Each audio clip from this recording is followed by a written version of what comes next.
আসসালামু আলাইকুম। আশা করি সবাই ভালো আছো। আজকে এই লেকচারটাতে মূলত আমি কোনো অঙ্ক করাবো না।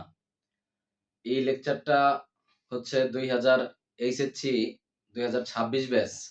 হ্যাঁ, এই ব্যাচটাকে কি বলা যায়? একটা আতঙ্কিত ব্যাচ। আমার মনে হয় এটা একটা আতঙ্কিত ব্যাচ। কারণ আ কিছুদিন আগেই এইচএসসি ২০২৫ ব্যাচটার পরীক্ষা হলো। এই ২৫ ব্যাচে কি হইছে? অন্যবার পোলাপান একটু পড়ালেখা কম করছে বা হচ্ছে তোমার পরীক্ষার হলেও আ একটু হয়তো দেখাদেখি করতে পারছে। কিন্তু এই বছর সম্পূর্ণই চিত্র ভিন্ন। এই বছর প্রত্যেকটা কেন্দ্রেই বা সব জায়গায় হচ্ছে কি হইছে, আ স্যাররা মানে যথেষ্ট গার্ড দিছে। দেখাদেখি করার ঐরকম সুযোগ পায় নাই। আর তার মধ্যে প্রশ্নও হয়তো অন্যবারের তুলনায় এবার একটু কঠিন ছিল। যার কারণে এই এইচএসসি ২৬ ব্যাচটা পুরাই আতঙ্কে আছে যে তাদের আবার কি হয়? এজন্য এই এইচএসসি ২৬ ব্যাচকে বলা যায় হচ্ছে কি, এই ব্যাচটার নাম দেওয়া যায় হচ্ছে কি একটা আতঙ্কিত ব্যাচ। তো আজকে এইখানে এই লেকচারটাতে মূলত আমি যারা এইচএসসি ২০২৬ সালে পরীক্ষা দিবে, এদের মধ্যে একটু দুর্বল, গণিতে যারা একটু দুর্বল বা হচ্ছে ১ম বর্ষে যারা ঠিকমতো পড়ালেখা করো নাই, যেকোনো কারণে মানে ১ম বর্ষের পড়াটুকু গ্যাপ রয়ে গেছে। ২য় পত্রে এসেও তোমরা ততটা পড়ালেখা করো নাই। কিন্তু তোমরা উচ্চতর গণিত ঠিকই নিছো। এই ক্ষেত্রে আমার প্রথমত পরামর্শ থাকে যে ইমোশনালি কোন কাজ না করাই ভালো। এটা তোমাদের কিছু বললেই বলো যে এটা অপশনাল। কেন অপশনাল কি রেজাল্ট ভালো করতে হয় না? অপশনাল এ কি নাম্বার উঠানোর প্রয়োজন হয় না? অপশনাল এ যদি রেজাল্ট ভালো করো সেক্ষেত্রে রেজাল্ট এগিয়ে যাবে। তোমরা চিন্তা করো যে এটা অপশনাল তো ফেল যাক। ফেল গেলে সমস্যা কি? এইটা চিন্তা করে এই গণিতটা তোমরা ততটা পড়ো না। অথচ গণিত নিছো। এই ক্ষেত্রে আমার ১ম পরামর্শ হচ্ছে তোমরা এই ইমোশনালি কাজ বাদ দিয়ে দরকার হয় তোমরা কৃষি নাও। প্রয়োজনে কৃষি নাও। কিন্তু তারপরেও যারা কৃষি নিবা না, এই উচ্চতর গণিতে রেখে দিবা। কিন্তু দুর্বল, 1st ইয়ারেও পড়ো নাই, 2nd ইয়ারেও পড়ো নাই। আজকে তাদের জন্য মূলত এই সাজেশন ক্লাসটা। আর এই সাজেশন ক্লাসের আগে আমি একটু প্রশ্নের মান বন্টন নিয়ে আলোচনা করেছি। এখন অনেকেই বলতে পারো যে, "স্যার আগের ভিডিও লেকচার দেওয়ার পরে আজকেই কেন মান বন্টন?" মূলত আমার যে ভিডিও লেকচার গুলো আমি এখন পাবলিক মানে আমি পোস্ট করতেছি, এই ভিডিও লেকচার গুলা মূলত ছিল আমার প্রাইভেট ব্যাচের পোলাপানের জন্য। যে কি উদ্দেশ্যে আমার ভিডিওটা করা? সেই উদ্দেশ্যটা ছিল যে প্রাইভেট ব্যাচে অনেকেই দেখি অনেক সময় মানে গ্যাপ দেয়, আসে না, কামাই দেয় যেটাকে বলে। তো তখন তারপরের দিন আবার বলে যে, "স্যার আমি তো কামাই দিছি, অঙ্কগুলা পাই নাই, আমাকে একটু করে দেন।" সেই ক্ষেত্রে আমি করে দেই কিন্তু তারপরেও মনে হইলো যে, আজকে যেহেতু আমি ওদের পড়াইতেছি, একটা সময় বই শেষ হয়ে যাবে তখন ওরা পড়া বাদ দিবে। পরীক্ষার আগে আ তারা যদি মানে যেহেতু আমার কাছেই পড়ছে, যে আমার মানে যদি একটা ভিডিও লেকচার পাইতো, তাহলে ওই ভিডিওটা দেখে ওদের অঙ্কগুলা সহজ লাগতো। এই মূলত প্রাইভেট ব্যাচের উদ্দেশ্যেই আমার ভিডিওগুলা করা। তো পরবর্তীতে চিন্তা করলাম আমি যেহেতু ভিডিও আপলোডই করতেছি, আমি যদি পাবলিক করে দেই সেই ক্ষেত্রে যদি অন্য কারো উপকার হয়, কেউ যদি আমার দ্বারা একটু উপকারিত হতে পারে তাহলে তো ভালোই। সেই উদ্দেশ্যেই পরবর্তীতে এই ভিডিওগুলা পাবলিক করা। যার কারণে এই প্রশ্নের মান বন্টন নিয়ে আলোচনা করা হয় নাই। কিন্তু এখন মনে হলো আমি কয়েকটা কলেজের স্টুডেন্টের সাথে কথা বলছি যে যারা এই উচ্চতর গণিত অপশনাল করে তারা এখন মান বন্টনই জানে না। যে কোন জায়গা থেকে বা কোন অধ্যায় থেকে পরীক্ষায় প্রশ্ন আনসার করতে হয় বা কোন অধ্যায় থেকে প্রশ্নগুলা আসে বা কিভাবে আসে। তো আসো দেখো যে এইখানে যে আমরা এই মান বন্টনগুলা আমি বোর্ডে লিখে রাখছি। দেখো ১ম এ আমরা ১ম পত্র নিয়ে আলোচনা করি, হ্যাঁ? দেখো ১ম পত্রে উচ্চতর গণিত ১ম পত্রের মান বন্টন। যেইখানে ক বিভাগ এবং খ বিভাগ ২ টা বিভাগ আছে। ক বিভাগ এবং খ বিভাগ। তো ক বিভাগে কি আছে আমার? ক বিভাগে আছে বীজগণিত ও জ্যামিতি। তো বীজগণিত ও জ্যামিতির মধ্যে কি অধ্যায় আছে? ম্যাট্রিক্স নির্ণায়ক, বিন্যাস সমাবেশ, ফাংশন ও ফাংশনের লেখচিত্র, সরল রেখা, বৃত্ত এবং ভেক্টর। এখন কেউ যদি মনে করো যে আমার কাছে এই অধ্যায়গুলো সহজ লাগতেছে, মান বন্টন না দেখে তুমি চিন্তা করতেছো এখান থেকে ৬ টা অধ্যায় আমি পড়ে যাই, এই ৬ টা থেকে হয়তো প্রশ্ন থাকবো, আমি ৬ টা থেকে ৫ টা অ্যান্সার করে আসবো। তাহলে তো ভুল এইটা। কারণ আমার এই ৬ টা অধ্যায় থেকে, হ্যাঁ, বীজগণিত এবং জ্যামিতির এই ৬ টা অধ্যায় থেকে প্রশ্ন থাকবে ৪ টা। প্রশ্ন থাকবে ৪ টা। এই ৪ টা থেকে তুমি সর্বোচ্চ ৩ টা অ্যান্সার করতে পারবা। কারণ কি? কারণ হচ্ছে এখানে ২ টা বিভাগ আছে, ক বিভাগ এবং খ বিভাগ। ক বিভাগ থেকে 2টি এবং খ বিভাগ থেকে 2টি, মানে তোমাকে ক বিভাগ থেকে ন্যূনতম 2টি দিতেই হবে এবং খ বিভাগ থেকে তোমার 2টা দিতে হবে। পরবর্তীতে আরেকটা, ওইটা তুমি চাইলে ক বিভাগ থেকেও দিতে পারো, তুমি চাইলে খ বিভাগ থেকেও দিতে পারো। এই জন্যই বলছি যে তুমি ক বিভাগ থেকে সর্বোচ্চ 3টা অ্যান্সার করতে পারবা, তাহলে আর খ বিভাগ থেকে তুমি কয়টা করবা? 2টা। আবার তুমি যদি খ বিভাগ থেকে 3টি করো, তাহলে ক বিভাগ থেকে তোমার কয়টা অ্যান্সার করতে হবে? 2টা। তো দেখো এইখানে ক বিভাগে কি কি মানে অধ্যায় আছে: ম্যাট্রিক্স ও নির্ণায়ক, বিন্যাস ও সমাবেশ, ফাংশন ও ফাংশনের লেখচিত্র, সরল রেখা, বৃত্ত এবং ভেক্টর। এই হচ্ছে আমার কি ক বিভাগ। এরপরে আসো আমার খ বিভাগে কি আছে। এইখানে টোটাল প্রশ্ন থাকবে কয়টা? 4টা। তোমাকে এখানে সর্বনিম্ন তুমি কয়টা অ্যান্সার করতে পারবা? 2টা। আবার সর্বোচ্চ 3টা, কারণ কি প্রত্যেক বিভাগ থেকে 2টা করে অ্যান্সার করতেই হবে। এরপরে দেখো যে ত্রিকোণমিতি, খ বিভাগে থাকবে হচ্ছে আমার ত্রিকোণমিতি ও ক্যালকুলাস। তো এইখান থেকে তুমি কি কি আছে? ত্রিকোণমিতিক অনুপাত, সংযুক্ত কোণের ত্রিকোণমিতিক অনুপাত, অন্তরীকরণ এবং যোগজীকরণ। তাহলে খ বিভাগে কি কি আছে আমার? খ বিভাগে আছে ত্রিকোণমিতিক অনুপাত, সংযুক্ত কোণের ত্রিকোণমিতিক অনুপাত, অন্তরীকরণ এবং যোগজীকরণ। এই 4টা অধ্যায় থেকে এইখানে এইখান থেকে 4টা প্রশ্ন থাকবে। এই 4টা থেকে তোমাকে অ্যান্সার করতে হবে কয়টা? 2টা। হ্যাঁ, সর্বনিম্ন 2টা এবং সর্বোচ্চ 3টা তুমি করতে পারো, কারণ আমার ক বিভাগ থেকে আবার কয়টা করতে হবে? 2টা। ওকে, তাহলে এইখান থেকে তুমি 4টা, মানে এই অধ্যায়গুলো থেকে 4টা। এখন চাইলেই তুমি এটা করতে পারবা না যে এইখান থেকে আমি 4টা পড়ি আর গুলো আমি পড়বো না, তাহলে ফুল অ্যান্সার করবো, এটা কখনোই সম্ভব না। এরপরে আসো যে তাহলে এইখান থেকে তুমি সর্বনিম্ন 2টা, এইখানে কয়টা? 2টা। তাহলে এই 4টা, আর একটা তুমি চাইলে এখান থেকেও করতে পারো, এই চাইলে খ বিভাগ থেকেও করতে পারো। এই হচ্ছে কয়টা আমার? 5টা। টোটাল প্রশ্ন থাকবে 4টা 4টা 8টা। এরপরে আসো দ্বিতীয় পত্রে। হ্যাঁ, দ্বিতীয় পত্রে কি আছে? বীজগণিত ও ক বিভাগে আছে বীজগণিত এবং ত্রিকোণমিতি। দেখো বীজগণিত ও ত্রিকোণমিতি। তো বীজগণিতে কি কি আছে? বীজগণিতে আছে বাস্তব সংখ্যা ও অসমতা, এবং তারপর আছে কি যোগাশ্রয়ী প্রোগ্রাম, তারপর হচ্ছে জটিল সংখ্যা, তারপর হচ্ছে কি বহুপদী ও বহুপদী সমীকরণ, তারপরে আছে কি দ্বিপদী বিস্তৃতি, এবং আছে কি বিপরীত ত্রিকোণমিতিক ফাংশন। এইখানে এই 6টা অধ্যায় থেকে প্রশ্ন থাকবে হচ্ছে 4টা। 6টা অধ্যায় থেকে প্রশ্ন থাকবে কয়টা? 4টা। এইখানেও তোমরা একটা কাজ করো যে এই 6টা অধ্যায় পড়ছি, 6টা থেকে আমি 4টা অ্যান্সার করবো, তুমি তা কখনোই করতে পারবে না। কারণ 6টা থেকে তোমাকে সর্বনিম্ন 2টা অ্যান্সার করতে হবে এবং সর্বোচ্চ 3টা করতে পারবা, কারণ আবার খ বিভাগ থেকে তোমাকে 2টা অ্যান্সার করতেই হবে। দেখো তাহলে এইখানে বীজগণিতে কি কি আছে? বাস্তব সংখ্যা, অসমতা, যোগাশ্রয়ী প্রোগ্রাম, জটিল সংখ্যা, বহুপদী বহুপদী সমীকরণ, দ্বিপদী বিস্তৃতি, বিপরীত ত্রিকোণমিতিক ফাংশন। এখন একটু পরে আমি আলোচনা করব যে এই অধ্যায়গুলোর মধ্যে কোনগুলো একটু বেশি ইম্পর্টেন্ট, যারা দুর্বল তাদের জন্য। এইখানে সবগুলো অধ্যায় পড়ার কোনো বিকল্প নাই। তুমি যদি ভর্তি পরীক্ষায় চান্স পেতে চাও, ভালো কোথাও চান্স পেতে চাও বা ভালো রেজাল্ট করতে চাও, সেই ক্ষেত্রে তোমাকে প্রথম থেকে শেষ অধ্যায় সবগুলো অধ্যায় পড়তে হবে। আমি আবারও বলতেছি, সবগুলো অধ্যায় পড়তে হবে। কিন্তু যারা দুর্বল, হ্যাঁ, সৃজনশীলে একটু ভালো করতে চাও, সৃজনশীলে নাম্বার আগাইতে চাও, দুর্বলরা তাদের জন্য হচ্ছে সাজেশনটা যে কোন অধ্যায় থেকে প্রশ্নগুলো বেশি আসে আর কোন অধ্যায় থেকে কম আসে, সেটা আমি আলোচনা করবো একটু পরে। এরপরে আসো খ বিভাগ। খ বিভাগ থেকে কি আছে আমার? জ্যামিতি, বলবিদ্যা এবং কি পরিসংখ্যান। জ্যামিতি, বলবিদ্যা এবং পরিসংখ্যান। এইখান থেকে তাহলে এইখানে কি কি আছে? এটার মধ্যে আছে কণিক, স্থিতিবিদ্যা, সমতলে বস্তুকণার গতি, বিস্তার পরিমাপ ও সম্ভাবনা। দেখো সম্ভাবনা, এইখানে কণিক, স্থিতিবিদ্যা, সমতলে বস্তুকণার গতি, বিস্তার পরিমাপ ও সম্ভাবনা। এইখান থেকে তুমি কয়টা? এইখান থেকে প্রশ্ন আসবে কয়টা? 4টা। এইখান থেকে তোমাকে অ্যান্সার করতে হবে কয়টা? সর্বনিম্ন 2টা, সর্বোচ্চ কয়টা? 3টা, কারণ ওই আগে থেকে আবার কয়টা অ্যান্সার করতে হবে? 2টা।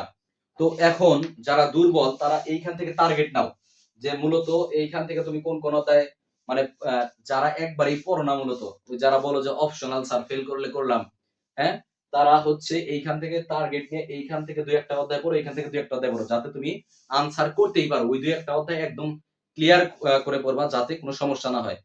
এখন দেখো যে এই হচ্ছে আমার মান বন্টন।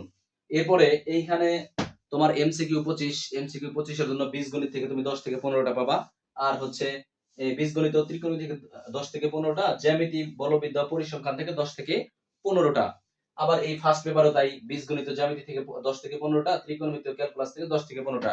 টোটাল এইখানে 25, এমসিকিউ তে 25 এবং হচ্ছে আমার সৃজনশীলে কত? সিকিউ হচ্ছে আমার 50, এই 75 আর 25 হচ্ছে আমার কিসে?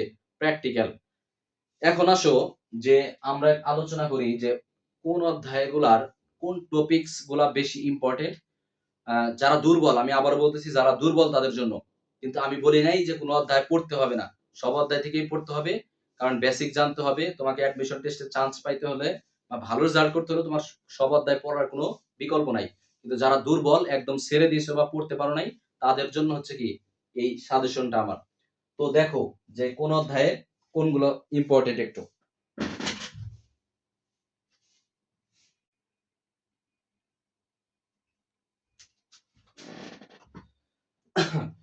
তো দেখো যে প্রথম পত্রে উচ্চতর গণিত প্রথম পত্র, হ্যাঁ, প্রথম পত্রের প্রথম অধ্যায়টা হচ্ছে আমার ম্যাট্রিক্স এবং নির্ণায়ক। ম্যাট্রিক্স এবং নির্ণায়ক, এটা হচ্ছে এখানে লিখে রাখি, যারা অতিরিক্ত দুর্বল ম্যাথে, গণিতে যারা অতিরিক্ত দুর্বল তাদের জন্য হচ্ছে এইটা। দেখো ম্যাট্রিক্স এবং নির্ণয়কে এখানে আরেকটা কথা বলি, সেটা হচ্ছে তোমার যে তোমরা অনেক সময় থিওরি পড়ো এবং বেসিক পড়ে রাখো, ম্যাথ সলভ করো না। তুমি যদি ম্যাথ সলভ, আমার কাছে মনে হয় থিওরি এবং বেসিক তো পড়তে হবে অবশ্য, থিওরি পড়ার চেয়ে তোমার যেহেতু মানে দুর্বল, তোমার সময় নাই, তুমি সেই ক্ষেত্রে তুমি কি করবা, ম্যাথ সলভ বেশি বেশি করে ম্যাথ সলভ করবা। এখন ধরো তুমি সূত্র জানো যে এই সূত্র দ্বারা এটাকে তোমাকে করতে হবে, তুমি যদি ওই ম্যাথ সলভটা করে না রাখো, তুমি কখনোই ওই ম্যাথটা করতে পারবা না। এই জন্য ম্যাথ সলভটা বেশি করা দরকার। দেখো, তো ফার্স্ট পেপারে ম্যাট্রিক্স এবং নির্ণয়, এইখানে ম্যাট্রিক্স এবং নির্ণয় থেকে কমানোর কিছুই নাই। এইখানে প্রথম অংশ মানে ক এবং খ নাম্বার থাকে এ থেকে, অনের এ থেকে মানে প্রথম দিকে থেকে, যেমন বিপরীত ম্যাট্রিক্স, ক্রেমার, এগুলাই বেশি থাকে। তুমি এইখান থেকে তুমি বিপরীত ম্যাট্রিক্স, এইখান থেকে তুমি পড়বা হচ্ছে বিপরীত ম্যাট্রিক্স এবং পড়বা হচ্ছে কি ম্যাট্রিক্স এবং ক্রেমারের নিয়ম, হ্যাঁ, ক্রেমারের নিয়ম। এইখান থেকে অনের এ থেকে পড়বা কি বিপরীত ম্যাট্রিক্স এবং ক্রেমারের নিয়ম। এগুলা ভালো করে পড়বা, একটা বিপরীত ম্যাট্রিক্স করলে যেন সবগুলা পারো, একটা ক্রেমার করলে যেন সবগুলা পারো। এবং একটা বিপরীত ম্যাট্রিক্স এবং ক্রেমার করতে গিয়ে তুমি এখান থেকে গুণন শিখবা, তুমি যোগ শিখবা, তুমি বিয়োগ শিখবা, এখানে তুমি ট্রান্সপোজ ম্যাট্রিক্স শিখবা এই বিপরীত ম্যাট্রিক্স করতে গেলে। তাহলে একটা বিপরীত ম্যাট্রিক্স এবং ক্রেমার যদি তুমি করতে পারো, এখানের অনের প্রায় সম্পূর্ণই কমপ্লিট হবে। এরপরে দেখো যে এইটার প্রথম অংশ থাকে কি এই অনের এ থেকে, এবং দ্বিতীয় অংশ থাকে মূলত নির্ণায়ক থেকে। হ্যাঁ, নির্ণায়ক থেকে বিগত সালের কয়েকটা কোশ্চেন করলেই কমন পড়ে। এই জন্য এইখানে ম্যাট্রিক্স এবং নির্ণায়ক থেকে কমানোর আসলে কিছুই নাই। এরপরে আসো ভেক্টর, এবং এটা হচ্ছে ক খ থাকে এইখান থেকে, মানে অনের এ থেকে থাকে হচ্ছে ক খ, এবং গ নাম্বার থাকে হচ্ছে আমার কোথা থেকে, নির্ণায়ক। হ্যাঁ, গ নাম্বার থাকে হচ্ছে নির্ণায়ক। দেখো এরপরে আসো যে ভেক্টর, এই ভেক্টরেও তোমার কমানোর কিছু নাই।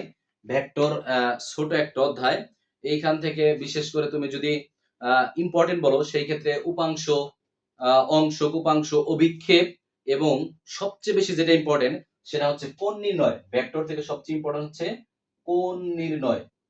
কোণ নির্ণয়ের যে অঙ্কগুলো আছে সেটা হচ্ছে কি ইম্পর্টেন্ট। এইখানে আছে একক ভেক্টর, তারপরে আছে হচ্ছে সমান্তরাল একক ভেক্টর, লম্ব একক ভেক্টর, সমান্তরাল একক ভেক্টর, সমান্তরাল একক ভেক্টর, এরপরে আছে কি লম্ব একক ভেক্টর, বা সমরেখ, বা সমতলীয় হওয়ার শর্ত কি, এইগুলা হচ্ছে কি এইখান থেকে 4 থেকে 5টা অঙ্ক ভেক্টর থেকে করলেই হয়ে যায়। কি কি অভিক্ষেপ, উপাংশ এবং কোণ নির্ণয়, মধ্যবর্তী কোণ, যেটা মধ্যবর্তী কোণ নির্ণয়, লম্ব একক ভেক্টর, সমান্তরাল একক ভেক্টর, এবং কি সমতলীয় হওয়ার শর্ত। এই যে এইখানে এইটাই হচ্ছে আমার কি ভেক্টর। এইগুলা ছোট অধ্যায়, এইখান থেকে তেমন কমানোর কিছুই নাই। এরপরে আসো মূলত যেগুলা আমার সবচেয়ে বড় অধ্যায়, সেগুলা হচ্ছে কি, যেমন সরল রেখা। সরল রেখার এখানে অনেকগুলো অধ্যায়, প্রথম দিকে যে অধ্যায়গুলো আছে সেগুলা হচ্ছে তোমার বেসিক, এগুলা পড়ার কোনো বিকল্প নাই। কিন্তু তুমি যদি সৃজনশীল এইখানে যদি বলো, সৃজনশীল অধিকাংশ সময় আসে হচ্ছে তোমার যে 3.7 থেকে। হ্যাঁ, ভালো করে বুঝো, আমি এই ক্লাসটা আবার বলতেছি, যেটা যারা একটু দুর্বল তাদের জন্য। আর সবগুলো অধ্যায় পড়ার কোনো বিকল্প নাই, আমি কিন্তু বলি নাই যে ওইগুলা ইম্পর্টেন্ট না বা ওইগুলা থেকে আসে না, তবে এগুলা থেকে বেশি আসে। তো দেখো সরল রেখা, সরল রেখা থেকে 3.7 যেটা, হ্যাঁ 3.7 হচ্ছে সরল রেখার ঢাল। সরল রেখার কি ঢাল। এইখান থেকে সবচেয়ে বেশি প্রশ্ন আসে। এরপর আসে হচ্ছে লেখচিত্রে সরল রেখার উপস্থাপন। লেখচিত্রে সরল রেখা উপস্থাপন। দেখো সরল রেখা উপস্থাপন, লেখচিত্রে সরল রেখা উপস্থাপন। এরপর আসো কোন বিন্দু থেকে সরল রেখার, হ্যাঁ, কোন বিন্দু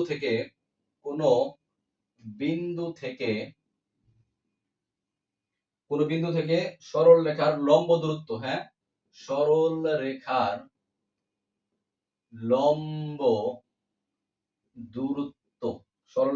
দূরত্ব, দুইটি সরল রেখার অন্তর্ভুক্ত কোণের লম্ব দূরত্ব, দুটি সরল রেখার অন্তর্ভুক্ত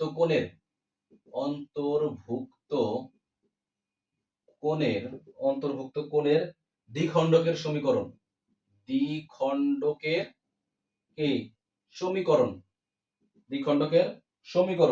আর আরেকটা হচ্ছে এই আগের 3.13 যেটা, সেটা হচ্ছে কি, এটা হচ্ছে সরল রেখার ছেদবিন্দু নির্ণয়।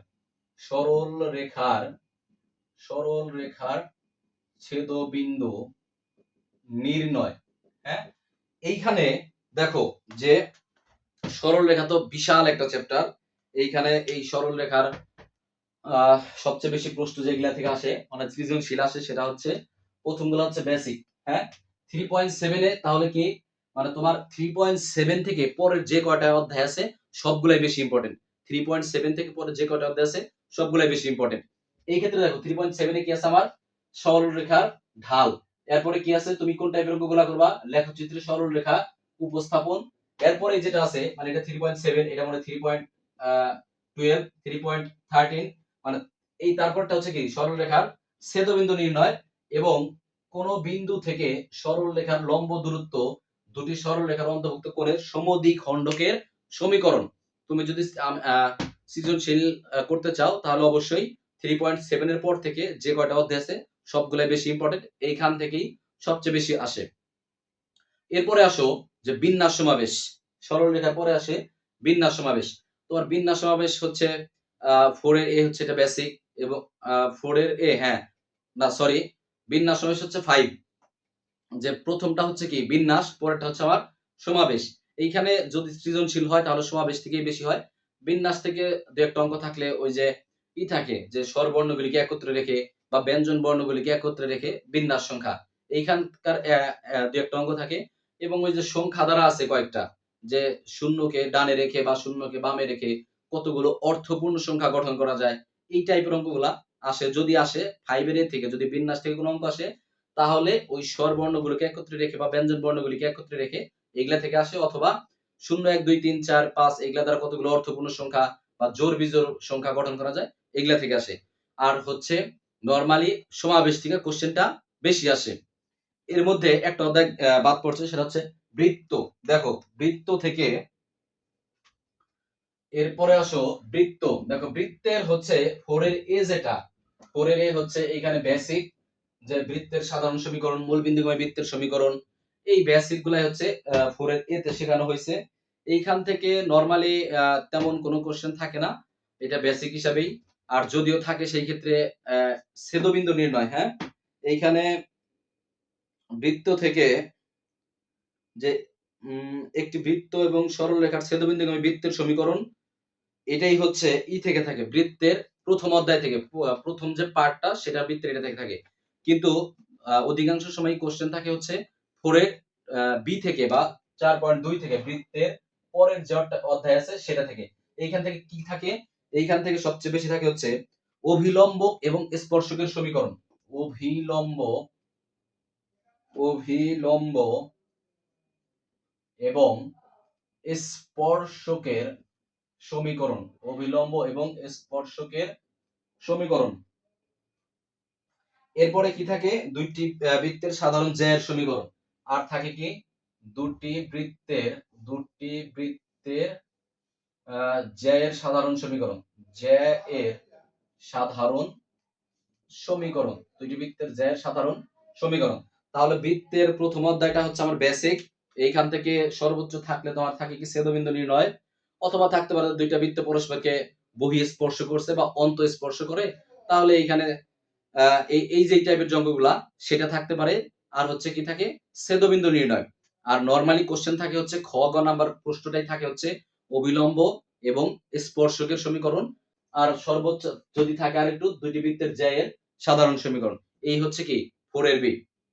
তারপর আসো 6 ত্রিকোণমিতিক ফাংশন, যেটা এইখান থেকে নরমালি যদি থাকে সেটা হচ্ছে ওই যে কোণের মান নির্ণয়। সেটা কি যেমন হচ্ছে sin 2x এর কোণের মান না, সরি, লেখচিত্র অঙ্কন, যেটা যেমন sin 2x এর লেখচিত্র, cos 3x এর লেখচিত্র, cos 2x এর লেখচিত্র, cos 4x এর লেখচিত্র। এর একটা ব্যবধি দেওয়া থাকে পাই টু মাইনাস পাই থেকে পাই পর্যন্ত, মানে -180 থেকে +180 পর্যন্ত এই ব্যবধি দেওয়া থাকে। এইখান থেকে যদি সর্বোচ্চ মানে ষষ্ঠ অধ্যায় থেকে ত্রিকোণমিতিক ফাংশন, যেটা এখান থেকে যদি থাকে সর্বোচ্চ আমার এইটুকুই থাকে। আর এরপরে যেটা থাকে সেটা হচ্ছে সংযুক্ত কোণের ত্রিকোণমিতিক অনুপাত। সংযুক্ত কোণের ত্রিকোণমিতিক অনুপাত থেকে এটা বিশাল একটা চ্যাপ্টার। এইখান থেকে নরমালি হচ্ছে প্রথম দিকের এগুলা থেকে তেমন কিছু থাকে না, তবে এইখানে সবচেয়ে বেশি থাকে যেটা, সেটা হচ্ছে আমার ত্রিভুজের ধর্ম বা গুণাবলী থেকে। ত্রিভুজের ধর্ম বা গুণাবলী। আসো সপ্তম অধ্যায়ে আমি একটু লিখি যে সপ্তম অধ্যায়ে সবচেয়ে বেশি থাকে হচ্ছে যে সপ্তম অধ্যায়ে, হ্যাঁ, সংযুক্ত কোণের ত্রিকোণমিতিক অনুপাত। এটা থেকে সবচেয়ে বেশি থাকে হচ্ছে ত্রিভুজের ধর্ম, ত্রিভুজের ধর্ম বা গুণাবলী। এইখান থেকে সবচেয়ে বেশি কোশ্চেন থাকে। এরপরে থাকে হচ্ছে যৌগিক কোণের ত্রিকোণমিতিক অনুপাত। যৌগিক কোণের ত্রিকোণমিতিক অনুপাত, যৌগিক কোণের ত্রিকোণমিতিক অনুপাত। এরপরে যদি কোনো কোশ্চেন থাকে সেটা থাকে হচ্ছে কি উপগণিতক কোণের ত্রিকোণমিতিক অনুপাত। উপগণিতক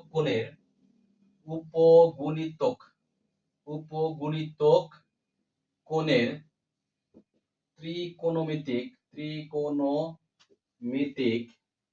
অনুপাত। এইখানে মোট কথা হচ্ছে এই 7 এর শেষের অধ্যায়, শেষের যে কয়েকটা অধ্যায় আছে এই কয়েকটা অধ্যায় বেশি ইম্পর্টেন্ট। এইখান থেকে সৃজনশীল হওয়ার সম্ভাবনা অনেক বেশি। তো এইখানে কি কি আছে 7 এর সবচেয়ে বেশি ইম্পর্টেন্ট ত্রিভুজের ধর্ম বা গুণাবলী, যেটা যৌগিক কোণের ত্রিকোণমিতিক অনুপাত এবং উপগণিতিক কোণের ত্রিকোণমিতিক অনুপাত। এইটুকু করলেই আশা করা যায় 7 থেকে কমন পড়বে।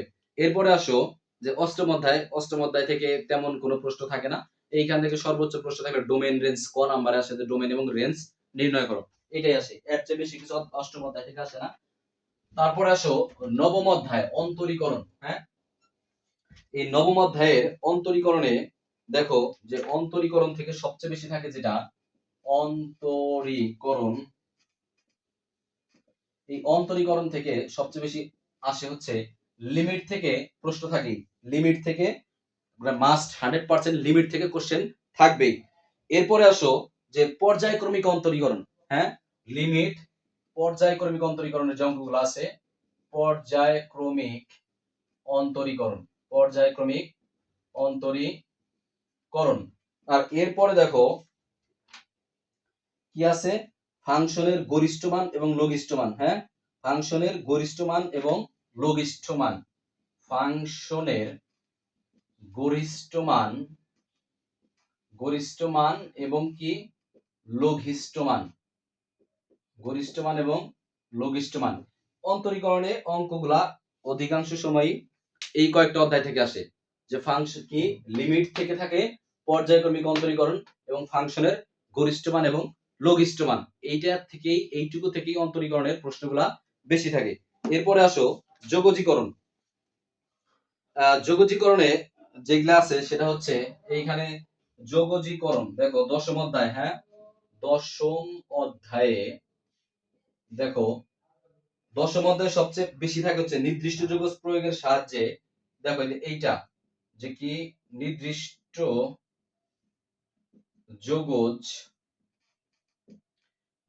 যোগজ প্রয়োগের সাহায্যে ক্ষেত্রফল নির্ণয়। ক্ষেত্রফল নির্ণয়, নির্দিষ্ট যৌগের সাহায্যে ক্ষেত্রফল নির্ণয়। এরপরে আসো যে এইখানে কি আসে, নির্দিষ্ট যৌগের প্রয়োগ, নির্দিষ্ট যৌগের সাহায্যে ক্ষেত্রফল নির্ণয়, এবং আসে হচ্ছে কি প্রতিস্থাপন পদ্ধতি। হ্যাঁ, প্রতিস্থাপন পদ্ধতি। আর কি আসে এখানে, প্রতিস্থাপন পদ্ধতি।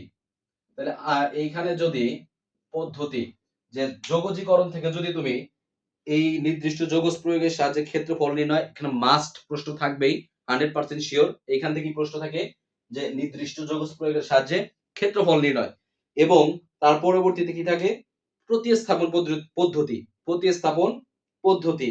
আর প্রথমগুলা যেগুলা আছে অনির্দিষ্ট যৌগজ, এইগুলা হচ্ছে আমার কি শিখায়, এইখানে আমাকে হলো টাইপ শিখায়।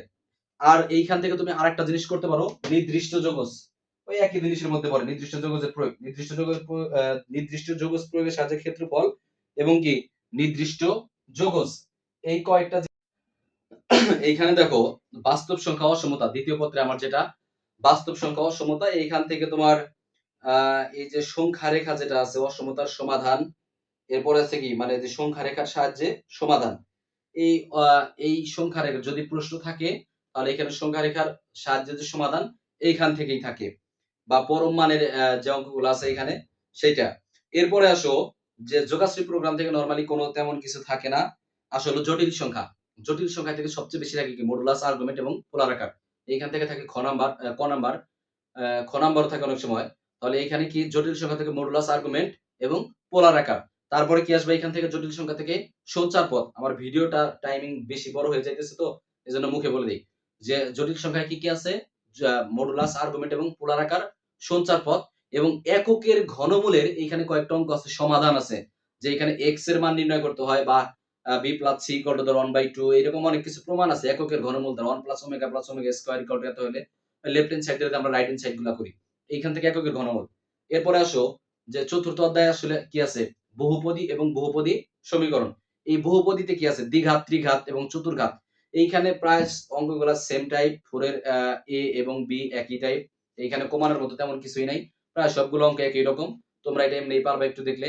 তারপরে আছে কি 5 এ আছে কি দ্বিপদী বিস্তৃতি, এই দ্বিপদী বিস্তৃতির ছোট একটা অধ্যায়, এটাও কমানোর কিছু নাই। এরপরে আসো যেটা, সেটা হচ্ছে কি কণিক, কণিকের মধ্যে সবচেয়ে বেশি ইম্পর্টেন্ট হচ্ছে পরাবৃত্ত। হ্যাঁ, সবচেয়ে বেশি ইম্পর্টেন্ট হচ্ছে কি পরাবৃত্ত, তারপরে হচ্ছে কি আমার উপবৃত্ত, তারপরে সবচেয়ে কম ইম্পর্টেন্ট হচ্ছে অধিবৃত্ত। সবসময় এই দ্বারাই প্রশ্নগুলো থাকে, যে পরাবৃত্ত যখন আসে, পরাবৃত্ত দ্বারা কোনো প্রশ্ন আসলে প্রশ্নগুলা পেঁচায়, প্রশ্নগুলা পেঁচায় পরাবৃত্ত দ্বারা। এই যে কিন্তু উপবৃত্ত দ্বারা কোনো উপবৃত্ত দ্বারা কোশ্চেন হলে সেগুলা তো পেঁচানো হয় না, সরাসরি তোমরা সূত্র দ্বারা অঙ্কগুলা করতে পারবা। আর এইখানে অধিবৃত্ত দ্বারা সবচেয়ে কম প্রশ্ন হয়। এরপরে আসো যে সংযুক্ত বিপরীত ত্রিকোণমিতিক ফাংশন। হ্যাঁ, বিপরীত ত্রিকোণমিতিক ফাংশন, এইখানে বিপরীত ত্রিকোণমিতিক ফাংশনে হচ্ছে 7.3, যেটা 7.3 মানে তোমার এই বইয়ের মানে 7.1 2 3 4 এরকম যেটা আছে, যে 7.3, এখানে আমি নাম বলে দিই, ত্রিকোণমিতিক সমীকরণের সাধারণ সমাধান, ত্রিকোণমিতিক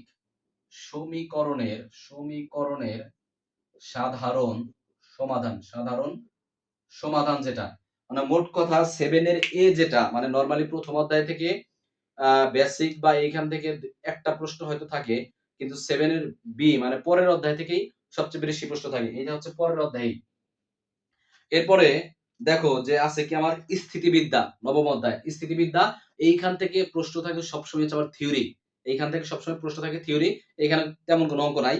এই থিওরির মধ্যে সবচেয়ে প্রথমে যেটা দরকার হচ্ছে, এখানে মূলত দুইটা বল আছে, একটা হচ্ছে নরমাল বল আর একটা হচ্ছে কি সমান্তরাল বল।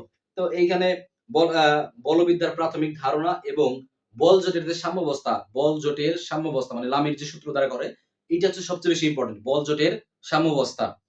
এরপরে আসো যে কি আছে এইখানে, যে হচ্ছে দশম অধ্যায় যেটা আমার, দশম অধ্যায়ে যে সমতলে বস্তুকণার গতি, এইখানে সমতলে বস্তুকণার গতি যেটা সবচেয়ে বেশি ইম্পর্টেন্ট, এবং অঙ্ক আসে প্রক্ষেপক থেকে, সবচেয়ে বেশি অঙ্ক আসে কই থেকে, প্রক্ষেপক। এবং তারপরে যদি তুমি কোনো কিছু করতে চাও সেটা অবশ্যই করবা হচ্ছে অভিকর্ষজ বা মধ্যাকর্ষণ জনিত ত্বরণ, অভিকর্ষজ বা মধ্যাকর্ষণ জনিত ত্বরণ। তারপরে আছে দশম অধ্যায় বিস্তার, পরিমাপ এবং সম্ভাবনা, এইখানে তোমরা জানো বিস্তারের অঙ্কগুলো ক্যালকুলেটর চাইপাচাইপি করা যায়। আর হচ্ছে সম্ভাবনার মধ্যে হচ্ছে কয়েকটা অঙ্ক যা আছে তোমরা এইগুলা এমনি করলেই পারবা, কারণ আগের 9-10 এর সাথে এগুলোর মিল আছে অনেকটাই।